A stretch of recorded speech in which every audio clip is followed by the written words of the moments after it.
Ananda, if one does not neglect these four matters, and further, if one does not pursue forms, fragrances, taste, or objects of touch, then how can any demonic deeds arise? I mean, we keep our mind pure, simple. Have what we use what we have what we need. Need and greed are different. Therefore, we have to keep our mind in a straight line, knowing how much the mind can lead us astray. We have to keep it under control, using the Buddha's teachings. The Buddha say, if there are people who cannot put an end to their habits from the past, you should teach them to single-mindedly recite my light atop the Buddha's summit, unsurpassed spiritual mantra. The Buddha taught many mantras, for you, just recite the 5 names. And the 7 gifts, That would be good enough for you, busy body lifestyle. In our modern time, we have many comforts due to splendid inventions of all kinds. Our lives have become more comfortable and convenient. Nevertheless, because of that, we also have to work harder in order to earn them. In the Buddha's time, it's easier to practice purity of mind, I think, yes, because you don't go too far anywhere. You just eat whatever inside your community that produced, and you just interact with each other in your village, in your hometown mostly. Most people are like that. And things they eat are very simple. And they don't have to buy a car to go out to a big supermarket to buy a color television. Before, we don't even have television. And then we have a black and white television.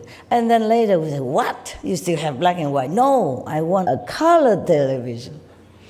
And I don't just want a normal TV. I want supersized TV, flat screen, etc., etc.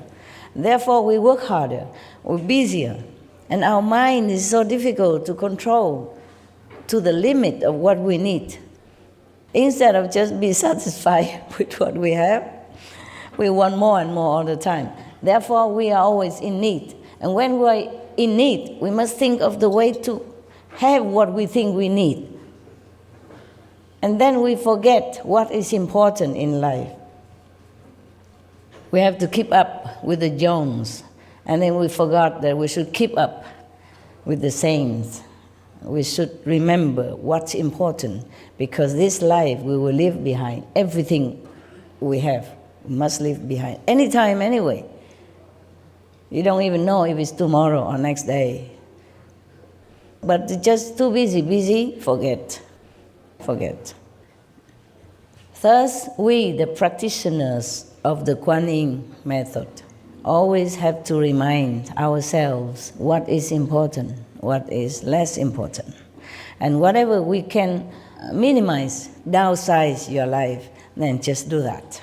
So that you don't have to spend your precious moment thinking of how to get more things. A precious moment thinking of, I have to go out and buy this, buy that. To buy, you need car, you need other people, you need petrol, you need time, you need to earn money. And that will cost us a lot of time. A lot of time. A lot of precious time.